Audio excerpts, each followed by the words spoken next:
नमस्कार साथियों, आप सबका पुनः स्वागत है श्रद्धा एस्ट्रो ज्योतिष में। आज हम लोग कवर करने वाले हैं मेष लगन की कुंडली में यदि दशम भाव में राहु बैठे हैं तो क्या फल है। हम ये भी कह सकते हैं मेष लगन की कुंडली में मकर राशि का राहु किस प्रकार का फल देते हैं। तो आइए शुरुआत करते हैं आज की क्लास का। प्रथम भाव या लग्न से गिनते हैं तो ये आता है 10वां भाव।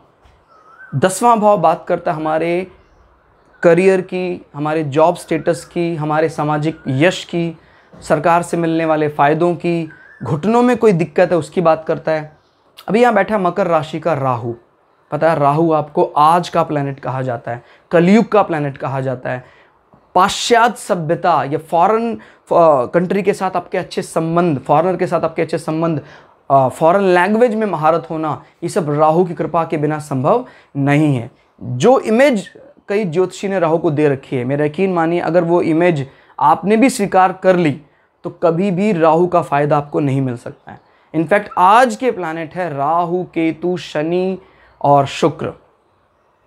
कभी 5000 साल पहले जब पूरी तरह से बात हमारे जीवन में संसार में आने का मतलब हमेशा से ही परलोक की साधना हुआ करता था, लेकिन आज मकसद लौकिक साधनाओं को भी पूरा करना है।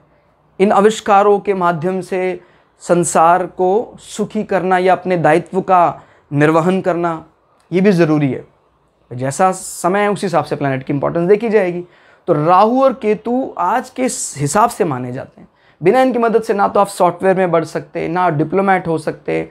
और ठीक है, ये कहीं ना कहीं नशा पसंद करने वाले, व्यभिचार करने वाले, झूठ बोलने वाले और मतलब इनके जो पसंद की कुछ चीज़ें ऐसी हैं जो आपको लगता है ये क्या है, इनको जो भीभत्स दृश्य हैं वो इनको अच्छे लगते हैं। तो जब कभी दान के लिए भी कहा जाता है तो राहु के दान में आपको अच्छे लगने वाली चीज़ की बात नहीं की जा रही है। इन प्लैनेट के नेचर को हिसाब से अच्छे लगने वाली चीज़ों की बात की जाती है। जैसे इनको जालीदार नेट वाला कपड़ा पसंद है, चमड़े के कपड़े पसंद है, तो इस प्रकार के कपड़ों का दान करना चाहिए। कहता जी मुझे तो नहीं पसंद। अभी आपकी बात करने ही नहीं है, हम राहु के प्लैनेट की बात कर रहे हैं। तो जालीदार कपड़े, जालीदार कोई ऐसे पहनने वाले कपड़े या जैसे कोई मच्छरदानी, इस प्रकार की चीज़ों को राहु और केतु के दान में अच्छे नंबर दिए जाते हैं। क्लियर हो गया। तो हालांकि कई व्यक्तियों का ये कहना है कि सर मैं ये सब में नहीं मानता हूँ। भाई आपके मानने ना मानने से सनलाइट देना कम तो नहीं कर देगा। और दूसरा ये, आप उस सारे धन को अपने शरीर पर लगा रहे हैं, शरीर के उपभोग पर लगा रहे हैं, लेकिन जो आपको ये भावना बताई कि सबके साथ मिलकर चलना, बेशक से हमने किसी प्रयोग की दृष्टि से किया है, एटलीस्ट किया तो। अब कई लोग कहते हैं भाई सर मैं ना बालाजी में दर्शन करने, तिरुपति बालाजी दर्शन करने मैं नहीं जाऊंगा, वहाँ पर लोग जब लाइन में खड़े होते हैं उनसे पैसे चार्ज किए जाते हैं स्पेशल लाइन्स के। अरे भैया आप पता नहीं बेवकूफ़ हैं, आपको पता नहीं है ऐसे भी कई करोड़पति हैं जो अपने धन को पूरी तरह से पब बार में अपने लिए उड़ा देते हैं। तो जो व्यक्ति उस चीज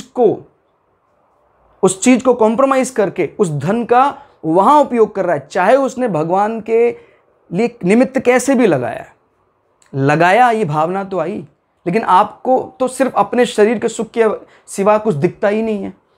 तो ये विचार बहुत ही पूरी तरह से गलत विचार है। तो ये बात याद रखिएगा, ग्रहों के निमित्त कोई दान आप करते हैं, निश्चित रूप से आपको उसका फायदा होगा।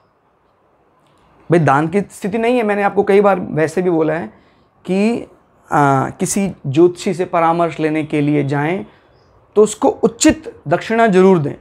कहता है लेकिन अगर सर कोई गरीब है तो ये कह कर आएँ कि परिस्थितियाँ अनुकूल होने पर ये जो मेरे ऊपर आपने एक ऋण चढ़ा दिया है, जो आपने मुझे बताया, ये ऋण जरूर चुकाऊंगा, ये ऋण चढ़ गया आपके ऊपर।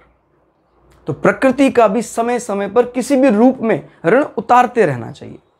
किसी और को दे दिया हमने, कभी हमने कभी किसी ज्योतिषी से कुछ राय ली थी, हम उसको समय दे नहीं पाए, सक्षम नहीं थे, अभी वो हमें मिले नहीं, हमने उन्हीं के नाम पर दिए हैं आगे। तो ये भावना मन में होनी चाहिए। जैसे जैसे व्यक्ति बड़ा हो जाता है, आपने कभी भी देखा हो, बड़प्पन त्याग की बात करता है और छोटापन हाय हाय की बात करता है, हाय मेरा, हाय पैसा दे दे दे दे दे दे। जैसे कोई किसी बड़े कंपनी के ऑनर के पास सच में बड़प्पन आ गया है, कहेगा भाई मैंने डोनेट कर दिया चैरिटी में। जहाँ छोटेपन की बात आती है, और दे दे और दे दे और दे दे, त्याग की बात वहाँ नहीं रहती। अभी मैंने बोला राहु बड़ा वर्सेटाइल प्लैनेट है और आपका काम बना सकता है। अब ये बात है पूरी तरह से आपके स्टेटस जॉब प्रोफाइल की। आज के अनुसार देखा जाए तो राहु को यहाँ पर अच्छे फल देते देखा गया है। आपके कर्म क्षेत्र में, आपके ऑफिस एनवायरनमेंट में पूरी तरह डिप्लोमैट होना आपको पता है। घर परिवार में उसका कोई ज़्यादा काम नहीं, ठीक है, उसका सही बल आप अपने ऑफिस में निकाल पा रहे। और यहाँ तो मकर राशि का सपोर्ट मिल रहा है, बिकॉज मकर राशि किसकी फेवरेट राशि है? हालांकि ऑन्ड हाउस माना जाता है ये शनि का, मंगल की फेवरेट राशि है वो अलग बात है, बट किसका घर है ये? शनि का घर है। और राहु का नेचर शनि की तरह है, तो इस हाउस में राहु अच्छा फल देने का पूरा प्रयास करते हैं। आपका जो भी वर्क प्रोफाइल होगा, आपका जो भी जॉब स्टेटस होगा, उसका संबंध कहीं ना कहीं समाज में ट्रेडिशन से हटकर होने वाले काम की बात करते हैं। कोई इस प्रकार के नए नए सॉफ्टवेयर बनाना, इस कंडीशन में व्यक्ति राजनीति में भी प्रवेश करता है। अगर आपने माननीय प्रधानमंत्री, स्वर्गीय प्रधानमंत्री अटल बिहारी वाजपेयी जी की कुंडली देखी हो तो उनकी कुंडली में भी दशम भाव में राहु बैठा हुआ है, मेष राशि का राहु। तो इससे संबंधित जो बॉडी पार्ट उसको उसने क्रैश करवा दिया, यानी घुटने खत्म हो गए थे उनके। घुटनों का आपको पता, बड़ा परेशान रहते थे घुटने से, क्योंकि मैंने बताया था आपको मेष राशि का राहु। लेकिन मेष राशि का राहु उसी पर दया करता है अंत में। तो ऐसा मतलब जमीन से ऐसा आसमान पर उठाया अटल बिहारी वाजपेयी को कि वो भारत रत्न तक गए, और इससे ऊपर तो कहाँ व्यक्ति जा सकता है, इतना सम्मान तो वो राहु ने दिलाया सम्मान उनको। तो ये दृष्टि भी, वो तो शुरुआत जीवन को काटने वाली थी, जीवन के शुरुआती हिस्से में कष्ट देने वाली थी, स्टेटस को लेकर बड़ी दिक्कतें चली, लेकिन ये राशि सपोर्टिव राशि रह सकती है। तो स्टेटस अच्छा होगा इस व्यक्ति का, इसमें कोई दो राय नहीं है। और राहु यहां बैठकर तीन दृष्टियां, हाँ शनि की लेकिन मजबूती आप देखिए जरूर। किसी भी मालिक, घर के मालिक की बात होती है, घर का मालिक जरूर देखना है कितना मजबूत है। जितना मजबूत उतनी जल्दी तरक्की। 1 2 3 4 5 यहां बैठकर धन भाव को बढ़ाएंगे, इसमें कोई दो राय नहीं है। अच्छी बात है, यहां बैठकर स्टेटस जॉब प्रोफाइल आपके एसेट्स को बढ़ा रहा है। ठीक है, आपकी वाणी इतनी ज़्यादा मीठी नहीं है, वो कोई बात नहीं है, लेकिन आपके एसेट्स बढ़ रहे हैं। आपके कुटुंबियों में थोड़ा वैमनस्व करवाता है राहु। हालांकि कुटुंबियों का जो बेसिक करैक्टर है वो शुक्र की तरह है, नंबर 2, लेकिन राहु एक वैमनस्व रखता है। मीठे लोग, लेकिन उनके मन में एक वैमनस्व रहता है, तो वो मिठास बहुत ही कम परिस्थितियों में शो हो पाती है। राहु कम डिग्री का है तो फिर ज़्यादा नुकसान नहीं कर पाएगा। 5 6 7 राहु आपके भवन को, आपकी माता को, वाहन से मिलने वाले कष्टों की बात करता है। लेकिन यहाँ की सिटिंग और यहाँ दृष्टि अलग अलग बात है। 7 8 9 ये राहु आपको बोल्ड बनाता है। शत्रुओं के खिलाफ आपका प्लान ऑफ एक्शन बड़ा ज़बरदस्त होता है। प्रतियोगिताओं में जीत को लेकर आप आश्वस्त से दिखाई देते हैं। बुद्ध की मजबूती भी यहाँ हमें रिक्वायर्ड है। क्लियर हो गया? अगर बुद्ध कमज़ोर होता है और राहु की दृष्टि पड़ती है तो फिर आपको किडनी डायलिसिस करवाना पड़ सकता है, किडनी फेलियर की तरफ जा सकता है, अपेंडिक्स बढ़ सकता है, इस एरिया का ऑपरेशन हो सकता है।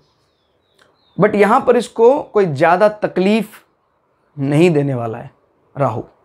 तो कुल मिला के दशम भाव में मेष लग्न में राहु एक अच्छा प्रोफाइल जीवन में दिलवा देते हैं व्यक्ति को। तो ये क्लास कैसी लगी आपको कमेंट करके जरूर बताइएगा। मिलते हैं अगली क्लास में, तब तक के लिए जय श्री भगु पराशरा, जय श्री शुक्राचार्य, नमस्कार।